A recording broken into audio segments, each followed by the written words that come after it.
The first time she knocked on my door, it was past 11. Not the kind of hour neighbors usually visit. Too late for errands, too quiet for small talk. When I opened it, she stood there barefoot, robe tied loosely around her, one hand holding a mug she probably forgot to fill. Her hair was a little undone. Not messy, just real, like the day had finally let go of her. "Sorry," she said, voice soft, careful. "I thought I heard something. Or maybe I didn't. Her sentence trailed off. She didn't need to finish it. I already understood. Mrs. Hale, 46, I think, lived 2 doors down from me. We'd exchanged the usual hellos over mailboxes, that polite, shallow kind of familiarity. But tonight, her voice carried something else. A tremor, maybe, or a quiet confession wrapped inside a casual excuse. The hallway light buzzed overhead. Between us, the air held still. "You okay?" I asked. She nodded, but her eyes lingered on me a second too long. The kind of look that felt accidental but wasn't. Her fingers tightened around the mug. "I couldn't sleep," she said finally. "Didn't mean to bother you." She hadn't bothered me. In fact, she'd done the opposite. My pulse was making its own kind of noise now. "Do you want to come in for a minute?" I heard myself say. "I've got tea. Or hot chocolate, I think."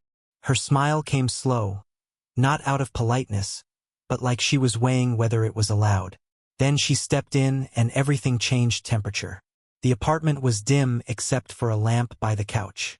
The rain had started outside, faint, like static against the windows.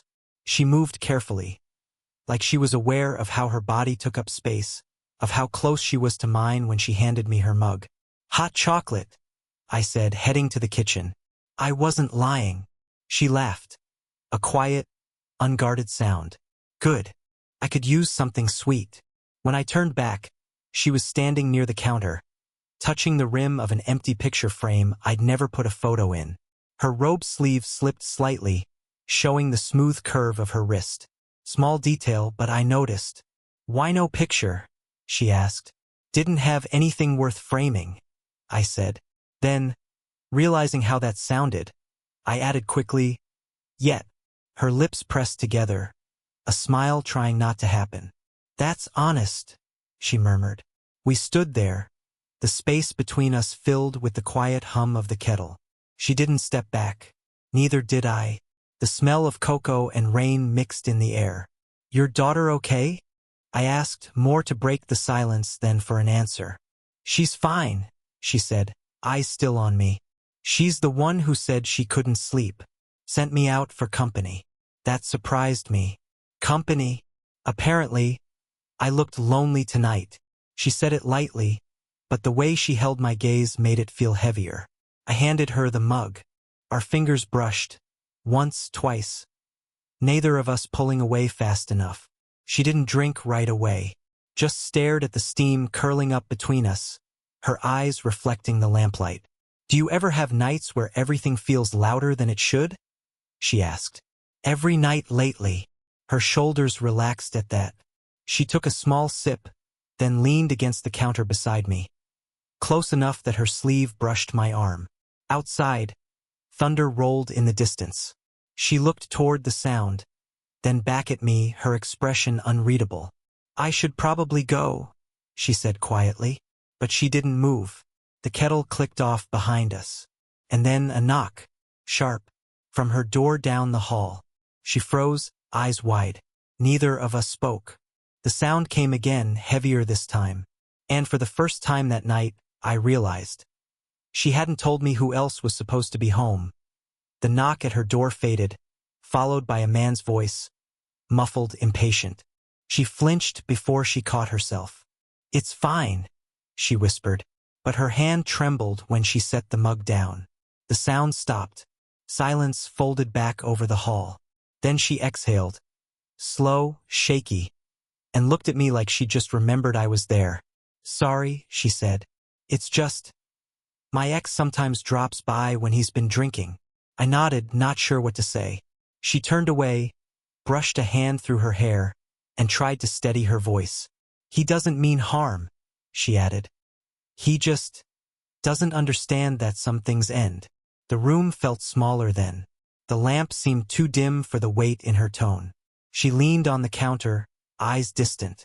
We were married 20 years. He left, then tried to come back. By the time he realized what he'd done, I wasn't the same person anymore. Her robe sleeve slipped again, and I saw a faint bruise near her wrist, old, faded, but there. She noticed me noticing, and quietly folded her arms. I'm fine now, she said, forcing a small smile. Mostly fine. I wanted to say something, anything, but the words jammed in my throat. Instead, I filled her mug again, even though she hadn't finished the first one. Hot chocolate fix all, I muttered. That made her laugh, just a little. She looked up at me, eyes softer now, almost grateful. You're kind, she said. That's rare. Her hand touched my arm, light, fleeting. But my entire body reacted before my mind caught up. She must have felt it too because she pulled back, clearing her throat. You're too young to understand all this, she said, a faint edge of guilt hiding under the humor. Try me. That came out faster than I meant it. Her gaze lingered, searching my face. You remind me of someone I used to know, she said after a long pause. Before everything got complicated. Before I forgot what it felt like to be looked at like that. Like what? I asked. Her lips curved. Not a smile, not quite sadness. Like you're not sure if you're allowed to. My pulse jumped. I turned away, pretending to check the window, but her reflection in the glass still caught me. Her posture, her calmness that wasn't calm at all. I should go, she said again. It's late. Yeah. But neither of us moved. She stepped toward the door, stopped halfway, then turned back. The distance between us was 2 steps at most. Her perfume was faint, something warm and familiar, like cedar and rain. I don't usually talk this much, she said quietly. Guess I needed to. Anytime, I told her. You don't have to wait for another knock. That made her laugh again. Softer this time, genuine. She reached for my shoulder as she passed, her fingertips grazing my shirt. Not a full touch, just enough to leave heat behind. At the door, she hesitated, hand on the knob. Then she looked over her shoulder, eyes catching mine. Good night, she said, but her voice betrayed her. It wasn't a goodbye. It was a question she hadn't dared to ask why it was raining again the next night when she showed up. No knock this time, just a quiet tap, the kind that says don't make this a big deal. When I opened the door, she stood there holding a folded umbrella. Hair damp, cheeks flushed from the cold. I locked myself out, she said, breath catching. Spare keys with my daughter. She's out. I didn't ask questions. I just stepped aside. Her eyes flicked past me, toward the warm light spilling from my apartment. She hesitated, then walked in. The robe was replaced by jeans and a soft sweater, but the same charged quiet followed her. I won't stay long, she murmured, setting her umbrella by the door. Stay as long as you need. Her eyes lifted to mine, and something unspoken passed between us. The kind of look that carried the weight of everything we hadn't said since last time. She sat on the couch, fingers worrying the hem of her sleeve. I sat beside her, not close enough to touch, but close enough to feel the air shift when she breathed. You shouldn't keep letting me in like this, she said finally. Why not? People talk. They always do. Let them. She smiled at that, but her gaze dropped to her hands. You say that now, but if anyone saw us... A sound interrupted her. A phone vibrating on the coffee table. Hers. The name flashing on the screen made her go still. Lena, daughter. She didn't answer, just stared at it until the call ended. She's protective, she said, half smiling, but it didn't reach her eyes. She thinks I still need saving. Her voice cracked slightly on the word saving. You don't, I said quietly. That made her look up. Our eyes met, steady this time, no pretending. The air between us felt heavier, thicker. She leaned in without realizing it. You shouldn't look at me like that, she whispered. Like what? Like you could. The pause that followed was long enough to hear the rain against the window, our breathing overlapping. Her knee brushed mine. accidental, but neither of us moved.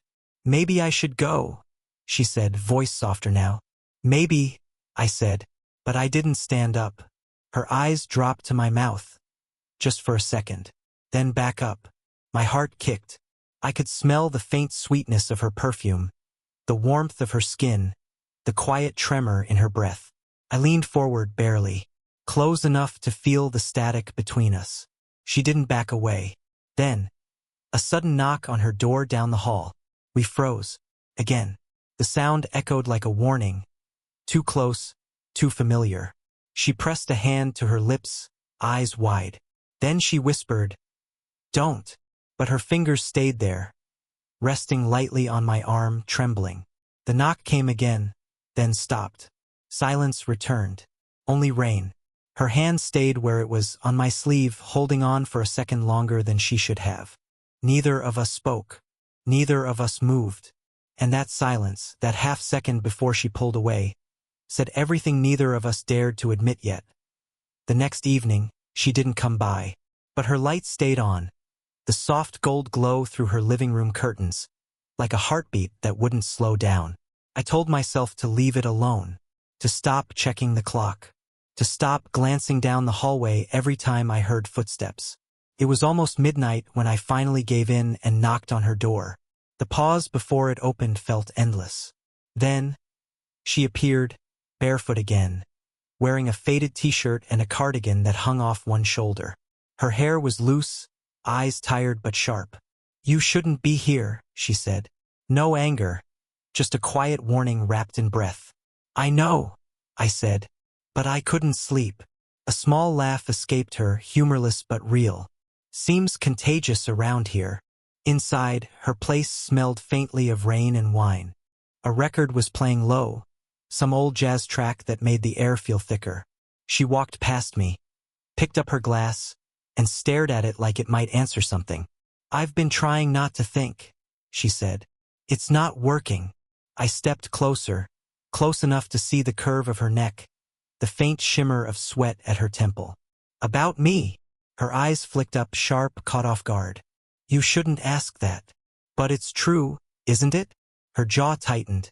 She set the glass down, then turned toward me. "You don't know what you're doing," she said quietly. "You think you do. But this—" She stopped. Words stuck in her throat. I reached out before I could stop myself, brushing a strand of hair from her face. My fingers grazed her cheek, soft, warm, and she closed her eyes for half a second too long. When she looked at me again, her voice was low. "You can't look at me like that. I already am." She laughed once, soft, broken. "You're half my age. So, she whispered. "I'm supposed to know better." But she didn't move. The space between us vanished. Just breathing now, shallow and uneven. Her hand came up, fingertips brushing the collar of my shirt, tracing the fabric as if testing whether it was real. "You make me forget where the lines are," she said. "Maybe they're not real anymore." Her lips parted, breath trembling. I could feel the warmth of it against my chin. Then she said, barely audible, "Don't make me choose." The words hit harder than any touch. I didn't ask what she meant. I already knew. The daughter, the neighbors, the ex, the life she'd built that didn't have room for this. Her fingers slid from my collar to my chest, pressing flat against my heartbeat. "You don't understand what this would cost me," she said. I covered her hand with mine. "Then tell me to stop." She didn't. Instead, she leaned in, close enough that her breath brushed the corner of my mouth, her eyes searching mine like she was trying to memorize something she'd regret forgetting. The record skipped, the moment stretching thin. Her lips parted, a fraction closer, then a knock. Again, louder this time, from her daughter's voice, muffled through the door. "Mom!" We froze, still inches apart, her hand still on my chest. Neither of us dared to move. The record kept spinning, hissing softly between songs, as everything else in the world held its breath. Her daughter's voice still hung in the air long after the knock stopped. We didn't move. Not at first. Her hand was still on my chest, fingers pressed over my heart like she could slow it down. Then she stepped back. One slow, shaky breath later, she turned away. "I should go talk to her," she whispered. "Of course." My voice barely came out, but she didn't open the door. She stood there, staring at it, tense, silent, as if every knock from the past year was echoing through that one. "She wasn't supposed to come home tonight," she said finally. "She told me she was staying with her father." The way she said it, not surprised but resigned, told me she already knew something was off. I took a step closer. "Do you think she heard us?" The words came out flat, then softer. "Or maybe she just knows." The tension was back, thicker, colder now. I watched her cross to the window, pulling the curtain aside just enough to look out. The streetlights cast her in amber and shadow. Her reflection trembled faintly against the glass. "She's been watching me for weeks," she said. "My moods, my messages, where I go. I thought she was just worried. Maybe she still is." She shook her head. "No, she's her father's daughter. When he can't control something, he sends her to remind me what I owe him. That hit me wrong." "You don't owe him anything." Her shoulders tightened. "You don't understand. I left him once. I don't get to do it again. Not without losing everything." She turned then, fast, eyes bright, raw. "And now you're standing here, making it worse." "I didn't ask for this," I said. "You think I did?" she snapped. Silence stretched between us, jagged, uneven. Her breathing quickened. Mine matched it. Then, softer, breaking. "I just wanted to feel seen again." The honesty in that hit deeper than any confession. She covered her mouth, as if she hadn't meant to say it aloud. I crossed the room before I could stop myself. "You are," I said. "You have been. Every night since you knocked on my door." She looked up, tears unshed, jaw tight. "Stop," she whispered. "Don't say that." But when she said stop, her body didn't move away. I could feel the heat radiating off her, the faint tremor in her breath. Then my phone buzzed. I pulled it out without thinking. A message lighting the screen. From an unknown number. "You should stay away from her." No name, no punctuation, just that. Her eyes caught the glow of the text. She froze. "Who?" she asked. I didn't answer. The sound of rain filled the silence again. Same rhythm as the night we met. Her hand went to her chest, steadying herself. "It's him," she said. "He knows." For a second, neither of us breathed. Then she looked at me. Eyes fierce now, cornered, defiant. "If he's going to find out anyway," she said, voice trembling, "then I want it to be for something real." Before I could respond, she stepped closer. So close that her breath grazed my jaw, her fingers brushing mine. The space between us vanished again. But this time she didn't look away. "What happens next?" she whispered. "We can't undo." And still neither of us stepped back. The rain hadn't stopped. It just softened. A slow, steady rhythm against the window that made everything sound closer than it should. She stood in front of me, that same defiance still flickering behind her eyes. But now there was something else too. Resignation. Or acceptance. Maybe both. "I shouldn't have come here," she said. "You didn't," I reminded her. "I did." Her mouth tightened. "Don't make this easier for me." "It isn't." I took a small step forward, enough to see the rise and fall of her breath. "I'm not trying to make it easy," I said. "I just don't want to keep pretending." She looked down at my hand, hanging uselessly at my side, and for a moment her fingers twitched, like she almost reached for it. But she didn't. "I've spent years pretending," she said. "Being careful, being proper. Do you know how exhausting it is to live like that?" Her voice cracked halfway through the sentence, and that was what undid me. Not the words, but the sound of her fighting herself. I reached up, slowly, brushing the back of my hand against her cheek. She didn't pull away.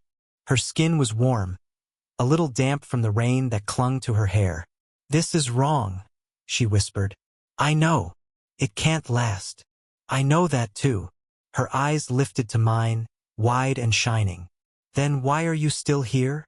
I didn't answer. I just stepped closer until there was barely an inch between us. So close I could feel the air move when she breathed.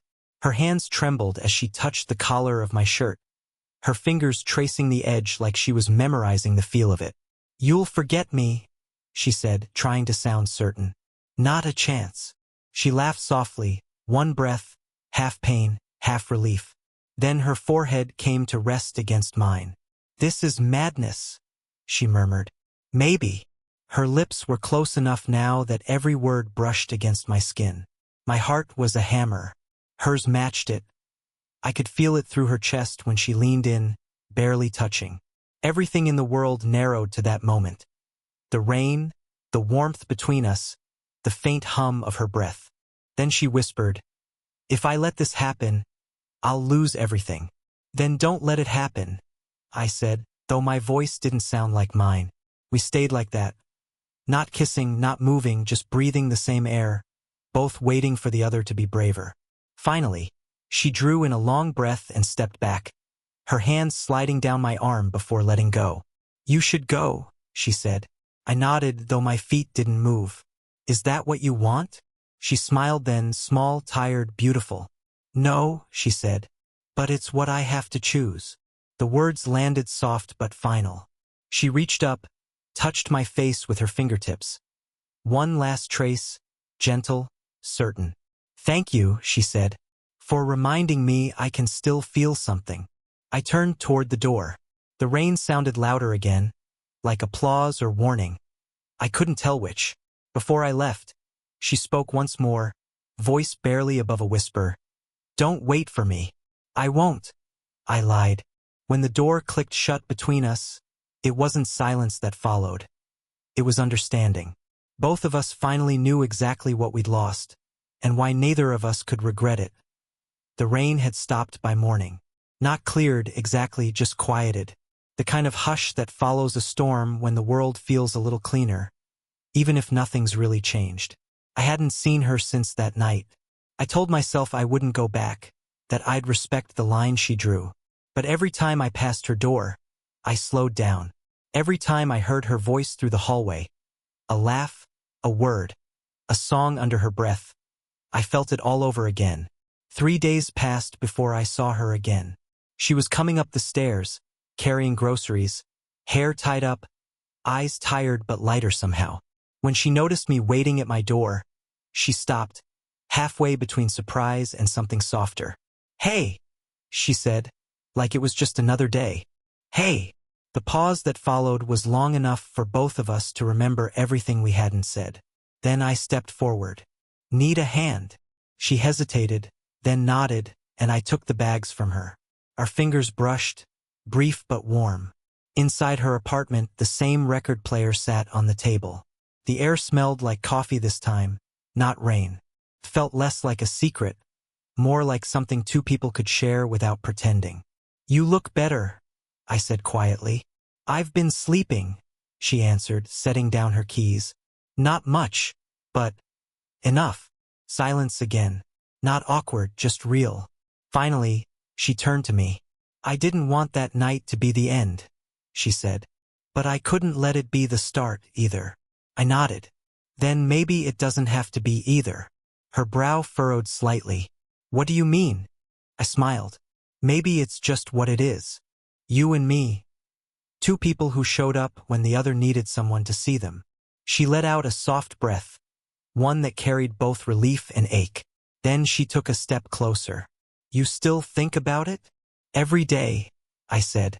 "But it doesn't hurt anymore." She nodded slowly, eyes searching mine. "Good. Because it shouldn't." For a while we just stood there. The distance between us wasn't filled with tension this time, just warmth. The kind that stays. She reached up, brushing a bit of hair from my forehead. Her hand lingered, fingertips gentle against my temple. Then she leaned forward and pressed a slow, quiet kiss there. Not a promise, not a goodbye, just peace. When she pulled back, she smiled small, steady. "You grew up a little," she said. "Maybe," I murmured. "Or maybe you just made me want to." She laughed, soft, real, and sat down on the couch. I joined her. No words, no rush. Just the sound of the record needle finding its place, the faint hum of life outside, and our hands, finally, deliberately, finding each other's. No grand declarations, just a shared quiet that said we made it through. And for the first time, it felt enough. Did you enjoy the story? What kind of stories would you like to hear next?